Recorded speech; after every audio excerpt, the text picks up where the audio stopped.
This is you, one of the nearly 3 billion people that will create a New Year's resolution this year. Unfortunately, only 9% of us will actually achieve our goals. The remaining 91% of us will fail, most within the first month. In this video, I'm going to show you how we can be part of that 9%. After failing my own goals for years, I decided to look into what causes us to fail our goals and how I can make this year different. And I discovered 5 things that we can do to ensure we hit our goals, including taking some pretty extreme measures to ensure I don't fail.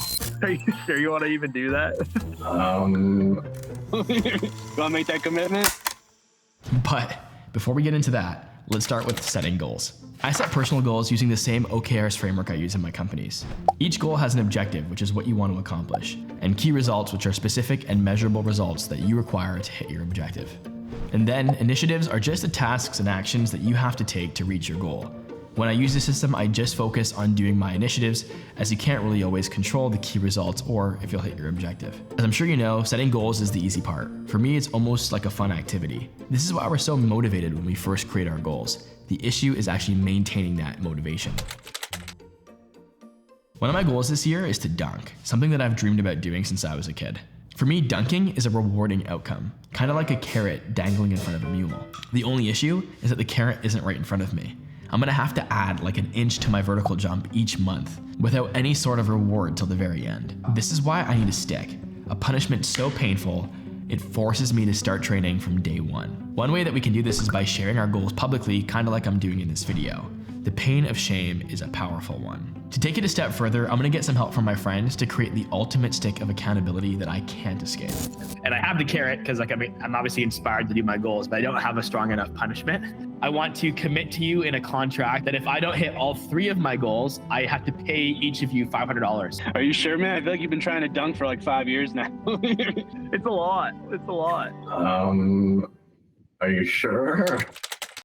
Research has shown that having regular check-ins with a peer on progress towards your goal can yield up to 95% success rates. We're social creatures. We want to spend time doing things that we enjoy with people that we like. Pursuing goals in groups is more rewarding and gives everyone involved more motivation, accountability, and support. It could be a book club or a gym buddy or even just a group chat with your friends for accountability. One of my goals this year is to learn to play Beethoven's Furlies on the piano. My son Emerson also wants to play the piano, so we're gonna practice together with the goal of performing our songs for our families at Christmas. Sometimes it can be easier to give up on something when you're only letting down yourself. However, if you have other people relying on you, it's a lot harder to quit. I would just use this to your advantage. When it comes to your goals, try not to do them alone.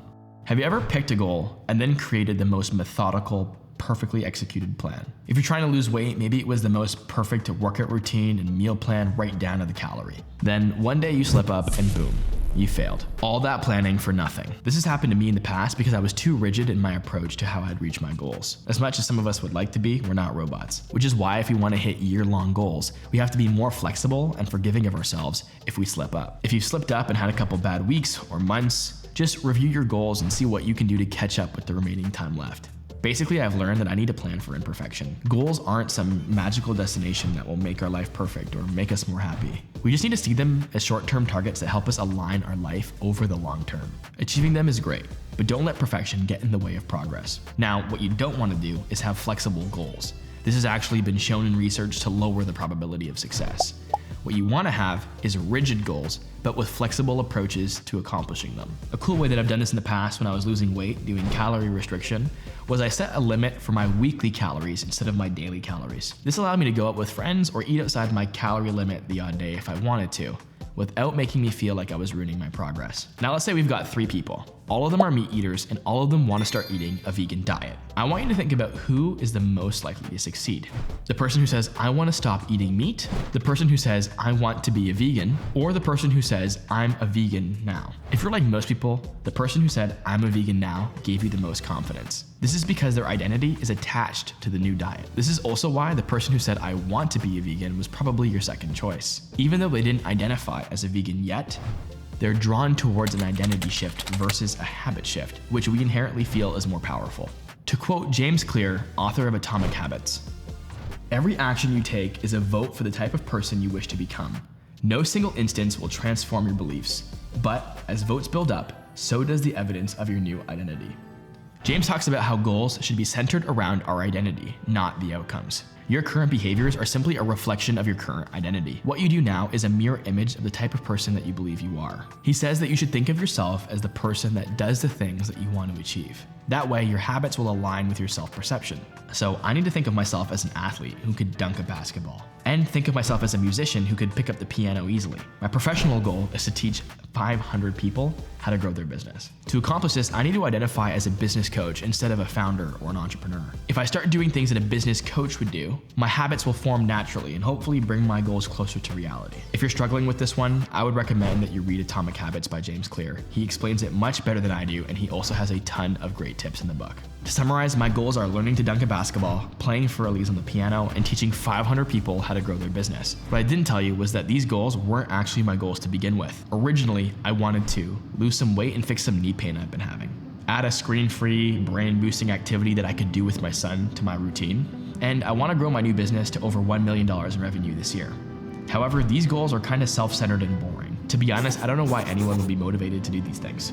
This is why I changed my goals, to make them proxies for the things that I needed to achieve. But I made them fun. Dunking a basketball has always been on my bucket list. However, to hit this goal, I'm gonna have to lose some body fat and train my legs extensively. Playing for Elise on the piano is something I've always wanted to do since I heard that song as a kid. But it will mean I have to practice for hours each week and spend time with my son in the process. Finally, helping 500 businesses achieve their goals is a lot more rewarding than focusing on just achieving my own. So instead of a revenue target, I'll be focusing on the number of people I can help. And this should ultimately lead to my revenue goals anyway. This is how I made my goals even easier, just by keeping them fun. The cherry on top of everything else to ensure I don't fail this year. If you've made it this far, I hope these tips help you master your own goals. I've linked my Google Sheet below where I'll be publicly sharing my own goals and tracking my progress each month towards them. You can use this spreadsheet as a template for your own goal setting if you like. If you like this video, I'd appreciate some love by hitting that like button below, and don't forget to subscribe for more videos just like this.